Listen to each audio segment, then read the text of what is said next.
네, 12월 7일 화요일 NH투자증권의 모닝 미팅 시작하겠습니다.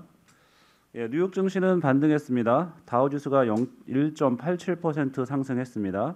S&P 500은 1.17% 올랐고 나스닥 지수는 0.93% 상승했습니다. 전 섹터가 올랐는데 산업재와 에너지, 유틸리티, 소재, 커뮤니케이션이 1.5% 안팎 올랐습니다. 코로나 변이 바이러스인 오미크론의 치명성에 대한 우려가 완화되면서 리오프닝 관련주가 올랐고 한동안 나폭이 컸던 기술주에 대한 매수도 시장 반등에 긍정적으로 작용했습니다. 유가는 큰 폭으로 올랐습니다. WTI가 5.7% 상승해서 배럴당 70달러로 올랐습니다. 사우디아라비아 국영 석유 회사인 아람코가 내년 1월 아시아와 미국형 경질유 공식 판매 가격을 올린다는 뉴스가 있었습니다. 미국채 10년물 금리도 올랐습니다. 9.2bp 올라서 1.433%입니다.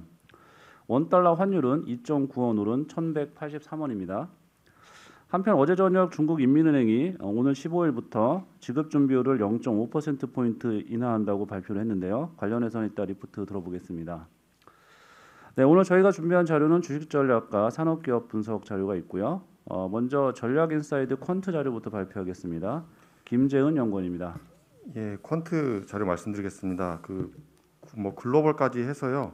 스타일과 실적 관련된 얘기가 되겠습니다. 결론은 이제 가치주 그리고 경기 민감주가 좋다는 얘기입니다. 내용을 말씀드리면 이제 내년도 이제 글로벌리 이제 매출액을 분석을 해보면 선진국 위주의 매출 성장률이 여전히 높을 것으로 예상을 하고 있고 이 중에서도 미국 그리고 유럽이 내년에는 매출 성장률이 상당히 세게 나올 것 같습니다. 그래서 이들을 주도하는 업종을 보니까 에너지 산업재 경기 소비재 이런 업종들이거든요. 그래서 전통적으로 이제 올드 이코노미인 업종인데요. 이들 업종이 매출이 나온다는 얘기는 경기가 좋다는 얘기고, 그리고 이들 산업을 분석을 해보면 고정비가 높은 업종이기 때문에 매출이 좀 나오면 이제 어닝이 확 늘어나는 업종 중에 대표적인 업종입니다. 그래서 미국에서 가장 많이 뉴스가 되는 이제 빅테크 기업들이랑 비교를 해보면 뭐 매출 증가율, 마진, 캐펙스 이런 것들에서 다 차별이 조금씩 되는 것 같아요. 그래서 내년도에는 이런 쪽 산업이 좀 좋을 것 같다는 생각을 가지고 있고요. 미국 시장에서도 이 어떤 시가총액 주도주의 쏠림이 여전한데 저희는 내년까지 놓고 봤을 때 그러한 쏠림과 어떤 집중이 좀 해소되는 시기가 나올 거라고 보여지고 있습니다. 그래서 최근에 이런 우리는 이제 애플이나 아마존 이런 기업들만 보고 있지만 예를 들어 작년에 크게 이제 커졌던 아크 인베스트먼트의 ARKK 같은 ETF도 이게 대표적인 성장주에 투자하는 ETF잖아요. 그래서 최근에 보면은 이제 52주 저가에 지금 달성을 한 상황이거든요. 그래서 미국 시장도 보면은 약간은 스타일의 로테이션이 조금 이제 관찰이 되는 것 같다라는 생각을 하고 있습니다. 스타일의 동주화 측면에서 보면은 국내 주식시장도 이와 다르지 않을 것 같아요. 그래서 경기 민감주의 우호적인 환경이 나타날 것으로 예상을 하고 있는데요. 내년도 코스피 기준으로 매출 성장률이 한 7% 정도로 예상이 되어 있어요. 그래서 이전 과거 한 5년 평균 대비해서는 높은 수준입니다. 그래서 이들을 주도하고 있는 업종이 여러 업종으로 확산되어 있는 양상이기 때문에 일부 업종으로 쏠림이 나타나는 환경이 아닙니다. 그래서 성장주가 희소한 성향은 아니고요. 그래서 가치주가 좋다고 보고 있고, 문제는 이제 이익이죠. 이익이 이제 매출은 늘어나는데 이익이 지금 숫자상으로는 올해가 186조, 내년이 180조로 숫자상으로는 지금 감익이 일단 예상이 되어 있어요. 근데 저희가 봤을 때는 실질적인 올해 순이익은 이보다는 좀 낮은 수준이라고 보여지고 있습니다. 그래서 어떻게 보면은 실질적으로는 내년이 증익이라고 보여지고 있는데 그 내용은 첫 번째는 이제 4분기 어닝 시즌이 남았죠. 그래서 4분기 어닝 시즌에는 올해 같은 경우는 어닝이 상당히 좋아가지고요. 4분기 때 비용을 많이 떨굴 것 같아요, 기업들이. 그러면 4분기 때 어닝 쇼크가 좀 커질 수가 있고, 이로 인해 기술적으로 내년 초쯤에는 오히려 22년 순이익 증가율이 플러스로 나는 시기가 나올 수도 있다고 생각을 하고 있습니다.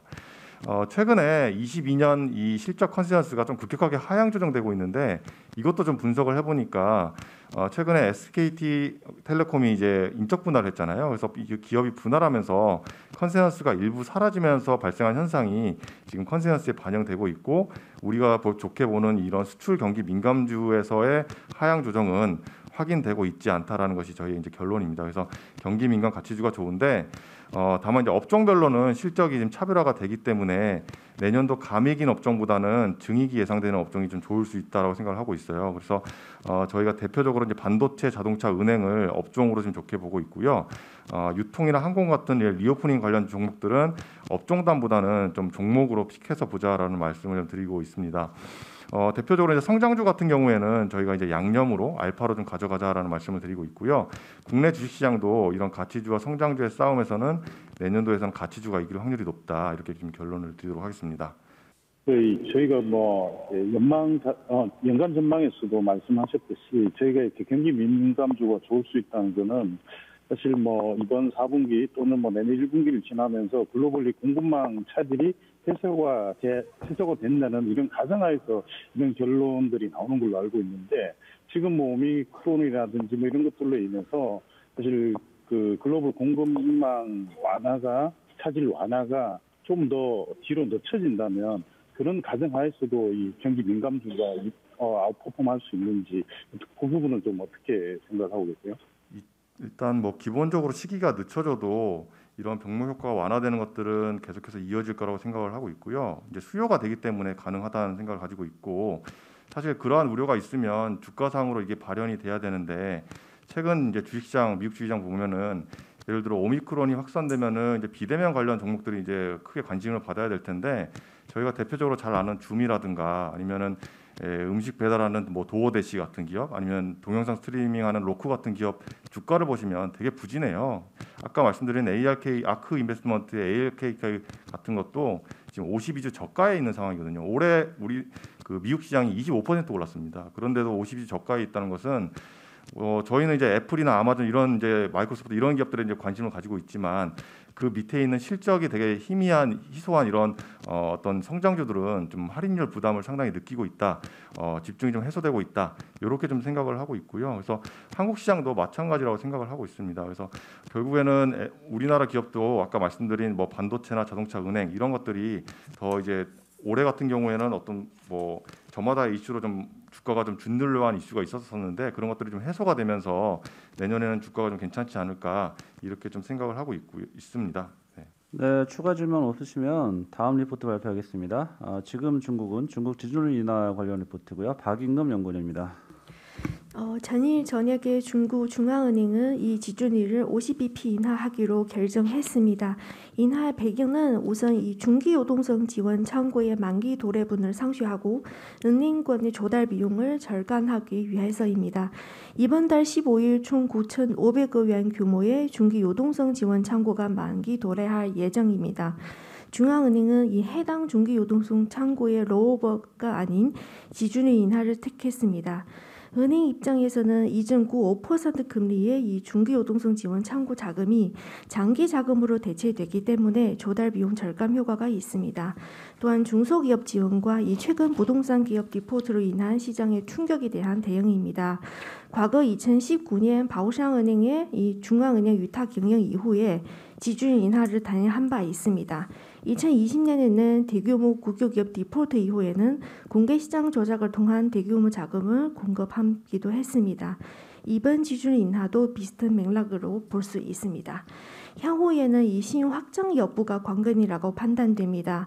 과거 사례를 보면 지준율 인하 이후에는 신용 확장이 반드시 동반되지는 않습니다. 올해 7월 지준율 인하 이후 하반기에는 중국은 오히려 신용 축소를 경험했습니다. 그 이유는 부동산과 이 지방정부 용자 플랫폼 발행 채권에 대한 규제 때문입니다. 하지만 이번 지준율 인하 이후에는 신용 확장이 따를 것이라고 판단됩니다. 우선 과거 사례를 참조해보면 3분기 통화정책 집행 보고서에서는 타이트한 신용관리와 이 중립적인 통화정책 스탠스를 부각하던 문구들이 삭제되었습니다. 과거 두 개 문구가 삭제되었던 시기는 2020년 상반기와 2018년 4분기였습니다. 그 이후에는 모두 신용 확장이 동반되었습니다. 이번에도 이 향후 최소 1년 동안 신용의 반등과 선별적인 신용 확장이 이루어질 것으로 보고 있습니다. 또한 일부 부동산 규제 정책이 완화적으로 방향으로 선회한 점도 눈여겨봐야 할 것입니다. 최근 개인 부동산 담보대출, 부동산 개발 기업의 대출 규제가 완화되고 있습니다. 이 부동산 기업의 대출은 곧 이 역성장에서 벗어날 것으로 예상됩니다.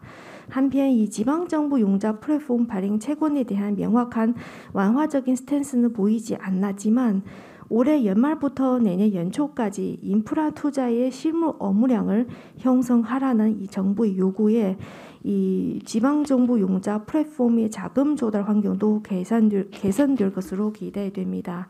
마지막으로 이 7월 대비 높아진 경기 하방 압력과 이 그린 지원 창구도 신용 확대를 부를 것입니다.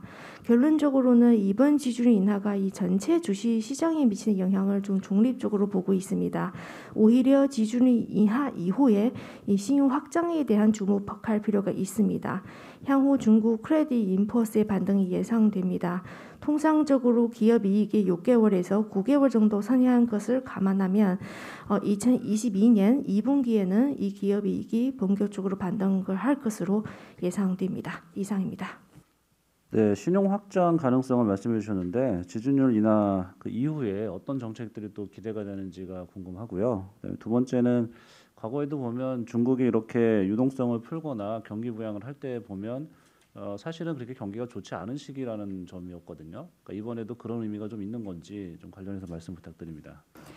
네, 신용 확장 이후에는 이 시장 컨센서스로 봤을 때는 내년 춘절 전까지는 한 차례 지준율 인하 가능성이 또 있다 이렇게 컨센서스로 형성되고 있는 상황이고요. 또한 이 전에도 말씀드릴 수 있듯이 이 연초 이번 2021년 연말 또 내년 연초까지는 인프라 투자에 대해서는 정부가 이 실무 업무량을 좀 형성하라. 그래서 지표로 조금 나타날 수 있게끔 해라 이런 느낌이었거든요. 그래서 이런 부분으로 봤을 때는 뭐 재정 정책이든 통화 정책이든 인프라 투자를 좀 많이 나올 수 있도록 이런 정책들이 좀 이어서 발표될 수 있다 생각됩니다. 또한 이 지준율 인하의 시기는 말씀하신 같이 중국 경기가 좀 다소 부진한 시기인 것 맞습니다. 최근도 마찬가지로 7월 대비보다는 현재는 경기 하방 압력이 상당히 커진 상황. 부양하지 않으면 사실 4분기 경제 성장률이 5%도 하회할 가능성이 있다 이런 얘기도 있었습니다. 그래서 여러 가지 이유가 있겠지만 앞서 말씀드렸듯이 뭐 유동성 관련 도래할 부분, 또한 중소기업의 지원, 또한 최근의 부동산 기업 디폴트로 인한 이런 충격에 대한 대응, 당연히 이 안에 이 경기 하방에 대한 이 대응도 지준율 인하의 이유라고 판단됩니다. 이상입니다. 네, 수고하셨습니다. 이어서 산업기업 분석 리포트 발표하겠습니다. 먼저 바이오 산업 리포트입니다. 박병국 연구원입니다. 네, 안녕하세요. 제약바이오 박병국입니다. 일단은 간밤에 나온 미국 보건국장 파우치 뉴스 먼저 전달드리도록 하겠습니다. 일단 오미크론 변이에 대해서 예비 데이터가 미국에서 나왔는데요. 일단 결론적으로는 파우치가 봤을 때 일단은 심각한 정도는 아닌 것 같다라고 얘기를 했고요. 그래서 일단 낙관적으로 보고 있다라고 언급을 했습니다. 다만 아직 명확하게 델타 변이 수준으로 심각하지 않다라고 말할 수는 없는 상황이고, 그래서 앞으로 데이터를 더 볼 것이다라고 하고 있습니다. 그래서 이제 이런 영향으로 뭐 백신 관련주들, 뭐 진단주들은 여전히 이제 많이 떨어졌고요. 그래서 뉴스 전달드리고 산업 얘기 말씀드리도록 하겠습니다. 바이오 산업 자료를 쓴 이유가 2021년에 코스피 제약이라든지 코스닥 의약품이라든지 이런 지수가 매우 좋지 않습니다. YTD로 마이너스 10% 20% 정도 수준인 건데요. 그래서 나스닥이라든지 이런 뉴욕 증시의 뭐 바이오테크 지수들이라든지 대형 ETF들은 어떠한지 그 현상을 좀 판단을 했습니다. 그래서 첫 번째 주제를 보시면은요, 2021년 뉴욕 증시 제약 바이오 지수는 나쁘지 않았습니다. S&P 500 헬스케어라든지 다우존스 미국 제약 지수의 YTD 수익률은 플러스 15% 플러스 11% 수준이고요. 그리고 나스닥 바이오텍 지수 같은 경우에도 마이너스 2.9% 수준입니다. 나스닥이 S&P랑 다우 대비 저조하지만 코스피 의약품인 마이너스 7%, 그리고 코스닥 제약인 마이너스 22% 대비 견조한 수준이라고 보시면 될 것 같습니다. 그래서 임상과 딜이 국내만 위축된 게 아니라 글로벌리하게 위축되었음에도 불구하고 이런 뉴욕 증시 수익률이 이제 견조할 수 있었던 것은 결국 글로벌 제약사가 코로나19의 실질적인 성과를 다 만들어냈고 이런 빅파마들이 지수를 견인했다라고 보시면 될 것 같습니다. 뒤쪽에서 본문 보시면은 이런 ETF 구성이라든지 지수 구성 상위 제약사들을 보면은 대부분이 파이자나 모더나, 바이오엔텍 이런 코로나19와 관련된 기업들이 지수를 견인한 것을 볼 수가 있습니다. 근데 이런 것들을 ETF로 넘어가면은요 확실히 현상들이 극명하게 나타납니다. 그래서 바이오테크 ETF를 크게 두 가지로 구분할 수가 있었는데요. 일단 비중 상위 기업의 모더나랑 바이오엔텍 이 두 개 기업을 포함하고 있는 ETF와 그리고 이 두 개가 포함되지 않은 코로나19가 아닌 순수 바이오테크로만 구성된 ETF가 있는데 이 중에 크게 세 개 보시면 될 것 같습니다. 이게 여기 적혀 있는 IBB, XBI, 아크G 이 세 가지가 상위 세 개 자산 규모로 상위 세 개라고 보시면 되는데 IBB 같은 경우에는 모더나가 비중 1위 기업입니다. 그래서 모더나가 이 IBB의 ETF를 견인했다라고 보셔도 되고요. XBI랑 아크G 같은 경우에는 상위 이제 1위부터 10위까지 코로나19 관련된 기업이 없습니다. 즉 저희가 알고 있는 신약 개발하는 순수 바이오테크 기업들이 포진되어 있는데 이들의 ETF 수익률이 마이너스 18%, 마이너스 34%입니다. 이런 대형 바이오 ETF임에도 불구하고 주가 수익률이 사실 코스피 의약품과 코스닥 제약과 비슷한 것입니다. 결국 정리해서 보자면 한국뿐만 아니라 이런 뉴욕 증시의 순수 바이오테크 ETF들도 많이 안 좋았다라고 보시면 될 것 같아요. 그래서 이 기업들이 왜 이렇게 안 좋았느냐 하면 명확합니다. 임상과 딜이 2020년, 2021년에 제대로 되지 않았고 그리고 또 하나의 리스크가 아까 말씀드렸듯이 코로나19의 수혜주들이 대형주들입니다. 글로벌 제약사들이기 때문에 그들이 코로나 센티멘털이 좀 흔들릴 때 주가가 빠지는데 그때 지수 하락이 같이 오면서 이런 순수 바이오테크 기업들과 같이 빠지는 구조가 지난 경구용 코로나 치료제 때 있었습니다. 그래서 이런 부분들이 이제 디커플링이 된다라고 한다면 제약바이오도 워낙 저점까지 내려왔기 때문에 그런 리스크에서 벗어난다면 좀 좋아질 가능성이 있지 않느냐라고 보고 있고요. 그래서 아까 초반에 말씀드렸듯이 지금 파우치가 그런 얘기를 했을 때 백신주들이 많이 빠졌는데 어제 XBI랑 아크G는 소폭 상승했습니다. 그래서 이렇게 디커플링 되는 것들이 이제 보이기 시작했고요. 그래서 국내 같은 경우에도 어제도 그렇고 저번 주도 약간 이제 디커플링이 보이기 시작했습니다. 그래서 저는 이런 것들을 이제 저점 시그널로 봐도 된다라고 생각을 하고요. 그래서 앞으로 오미크론 변이가 생각보다 심각하지 않고 저번에 말씀드렸던 것처럼 엔데믹으로 가는 과정 하에 있다라고 한다면 이제는 그 포트폴리오를 구성할 때 CMO나 백신이나 이런 부분들도 어느 정도 가져는 가야겠지만 좀 신약 개발 쪽으로 손바뀜이 필요하다라고 보고 있습니다. 그리고 펀더멘탈리하게 봐도 임상과 딜은 이제 정상화되는 시그널들이 점점 보여지고 있고요. 아이러니하게도 바이오 펀딩 규모는 오히려 코로나 때 사상 최대를 찍었습니다. 2020년 글로벌 바이오 펀딩 규모 같은 경우는 2,500억 달러인데 전년 대비 50% 상승했습니다. 그러니까 돈맥경화 현상이 지금 계속 발생을 하는 건데 이런 부분들이 이제 개선될 수 있다라고 보고 있고요. 그래서 2022년 바이오테크 탑픽 기업으로는 유한양인과 TNR 바이오팹을 제시를 하고 있고 그리고 그 외에도 지금 주가가 많이 좀 낮아져 있는 그리고 그 회사에 악재가 생기지 않았음에도 불구하고 낮아져 있는 그런 바이오 기업들은 조금씩 담아야 될 것이다라고 생각하고 있습니다. 이상입니다. 네, 다음은 삼성전기 발표하겠습니다. 이규화 연구원입니다. 네, 그 전방 산업 수요가 일단 내년에 전반적으로 지금 좋아질 거로 좀 기대가 되고요. 실적 측면에도 4분기가 이제 저점이고 1분기부터 내년 하반기까지 쭉 개선이 될 거라고 보고 있습니다. 중장기적으로는 웨이브 가이드 모듈이라는 AR 안경 이제 핵심 부품을 이 회사가 앞으로 양산을 할 거기 때문에 메타버스 수혜도 이제 가능할 것으로 보고 있어서 매력적이라고 보고요. 그럼에도 이제 밸류에이션은 역사적 저점에서 여전히 거래되고 있기 때문에 저가 매수 기회라고 보고 있습니다. 일단 전방 산업은 주로 스마트폰, IT 기기, 전장 쪽이고요. 지금 전방 시장이 이제 올해까지 예상보다 반도체 수급 부족이나 이런 것 때문에 안 좋았지만 내년도 상반기가 지나면서 이제 이런 부분이 해결이 되면 특히 이제 하반기부터는 본격적으로 좀 좋아질 거로 예상이 됩니다. 그래서 실적 측면에서도 내년도 1분기부터 회복세를 하면서 이제 하반기에 본격적으로 좋아질 거로 보고요. 특히 MLCC 업황 같은 경우에는 최근에 중화권 업체들의 재고 조정 우려가 좀 있는 상황이고 실제로 좀 진행이 되고 있는데 이게 이제 어차피 1분기, 2분기 지나면서 다시 그 수요의 피크로 이제 돌아가게 되면 중화권 업체들이 2년 연속 지금 스마트폰 출하량이 안 좋았기 때문에 내년도 하반기에는 좀 물량을 공격적으로 출하할 것으로 예상을 하고 있습니다. 그래서 업황도 다시 좀 좋아질 거라고 보고 있고요. 기판 같은 경우에는 계속 이제 업황이 지금 양호한 상황입니다.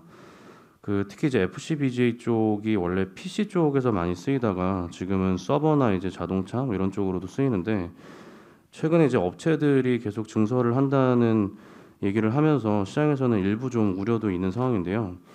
데이터 센터 같은 경우에 이제 기판이 면적이 크고 층수가 높아서 상대적으로 생산량 잠식 속도가 빠르고요. 지금 증설에 필요한 설비도 공급이 좀 부족한 상황입니다. 중장기로 이제 저희는 계속 이 공급 부족이 장기화될 거라고 보고 있고요.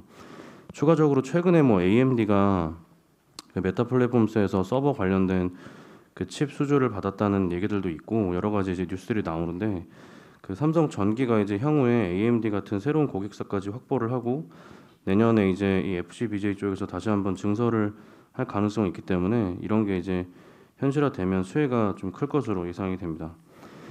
중장기적으로는 AR 안경 디스플레이 핵심 부품인 이제 웨이브 가이드 모듈 양산을 통해서 메타버스 수혜가 가능할 것으로 보고 있고요. AR 안경 같은 경우에는 현재 마이크로소프트가 이제 시장의 거의 90% 정도를 점유하고 있습니다. 근데 저희가 보는 거는 중장기적으로 봤을 때 지금은 VR이나 XR, 그러니까 헤드 마운트 기기가 시장에 좀 더 이제 많이 알려져 있지만 향후에 기술이 어느 정도 진보가 되면 뭐 빠르면 23년, 늦어도 24년에서 25년 정도에는 본격적으로 이 AR 안경 형태가 스마트폰을 대체할 거로 이제 보고 있고요. 이 과정에서 제일 중요한 부품이 바로 이제 웨이브 가이드 모듈입니다. 그래서 아래 그림에서 보시는 것처럼 웨이브 가이드 모듈은 이제 AR 안경 쪽에서 옆에 이제 달린 초소형 빔 프로젝터 같은 개념이라고 보시면 되는데요. 이게 안경 형태는 아시는 것처럼 지금 앞에 투명한 유리가 있는데 거기에 이제 디스플레이를 직접적으로 쓸 수가 없기 때문에 이렇게 반사해서 이제 쓸 수밖에 없는 상황입니다. 근데 이 이제 핵심 부품이 웨이브 가이드 모듈이고요. 근데 이제 관련돼서 지금 글로벌리 봤을 때 이 모듈을 양산할 수 있는 업체는 주로 이제 중소형 업체들이고 좀 괜찮은 기술력을 가진 업체들은 이미 다른 업체들한테 인수를 당하거나 하는 상황입니다. 그래서 삼성 전기 같은 경우에는 뭐 삼성전자나 글로벌 IT 업체, 뭐 마이크로소프트 같은 업체들도 있고 이런 업체들과 지금 협업을 진행하고 있는 것으로 이제 파악을 하고 있고요. 그래서 중장기적으로 이런 시장의 성장을 좀 수혜를 크게 누릴 수 있을 것으로 기대를 하고 있습니다. 그래서 이런 요인들은 향후에 이제 밸류에이션 확장 요소로 작용할 것으로 보고 있기 때문에 지금 저가 매수 기회라고 생각을 하고 있습니다. 이상입니다. 네, AR 안경 디스플레이 핵심 부품 양산하고 실적 및 업황 개선 말씀을 주셨는데 실적 전망은 매출액이나 영업이익 증가치가 내년 후년 그렇게 크지는 않은 것 같아요. 관련해서 코멘트 있으실까요? 네, AR 안경 같은 경우에는 지금 당장 이제 수량이 얼마 되진 않기 때문에 당연히 이제 반영은 안 된 상황이고요. 본업 같은 경우에도 생각보다 이제 크게 늘어나지 않는 부분은 일단 지금으로 봤을 때는 좀 보수적으로 좀 추정을 했다고 보시면 될 것 같습니다. 이제 말씀드리는 것처럼 1분기 이후에 좀 실적이 개선될 거라고 보고 있고 특히 이제 내년 하반기에 저희는 좀 업사이드가 지금 추정하는 것보다는 클 수 있다고 생각이 돼서 좀 보수적으로 추정을 했다고 보시면 될 것 같습니다. 네, 이어서 노바렉스 발표하겠습니다. 백준기 연구원입니다. 네, 건기식 회사를 이제 업데이트를 좀 드리려고 하는데요. 업데이트 드리는 이유는 이제 주가가 많이 빠졌고 노바렉스 같은 경우에는 PER 기준으로 이제 지난 3년 동안 이제 중간가 PER이 12배 수준인데요. 이 수준을 지금 하회하고 있기 때문에 좀 말씀을 좀 드립니다. 건기식이 최근에 좀 안 좋았던 이유를 좀 말씀을 좀 드리면 2020년 같은 경우에는 코비드 19 이후에 초호황이었던 국면이었고요. 올해는 이제 어느 정도 작년에 많이 사 먹었기 때문에 약간 이제 슬로우 다운되는 국면으로 보시면 될 것 같고요. 이제 국내에서는 건기식 중에서는 OEM이랑 브랜드사들을 구분할 수 있을 텐데 OEM사들은 이제 콜마 B&H, 노바렉스, 서흥이 대표적이고 뭐 뉴트리 같은 기업들이 이제 브랜드 업체로 보시면 되겠습니다. 근데 건기식이 최근에 좀 주춤한 것은 이제 사실인데요. 그럼에도 불구하고 이걸 구조적인 수요 감소로 볼 수는 없다라고 저는 판단하고 있습니다. 그렇게 보는 이유는 일단 첫 번째로는 이 건기식을 신규 성장 동력으로 이제 내세우고 있는 여러 소비재 브랜드들이 시장에 진입을 하고 있어요. 뭐 제약사나 화장품사들이 그렇고요. 그리고 이제 이런 기업들뿐만 아니라 이커머스 중심으로 해서 신규로 이제 브랜드 사업을 하려고 하는 사업자들이 또 들어오고 있기 때문에 노바렉스 같은 OEM 기업들은 이 시장의 성장에 대해서 충분히 가져갈 수 있는 포인트가 있다라고 판단하고 있습니다. 그리고 하나 더 포인트를 말씀을 좀 드리면 이제 신규 공장인데요.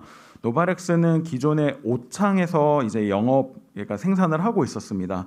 오창에서는 자동화율 기준으로 대략 30% 정도의 자동화된 이제 설비를 가지고 있었는데 최근에 오송으로 이제 전 그 공장이 다 이전을 하면서요.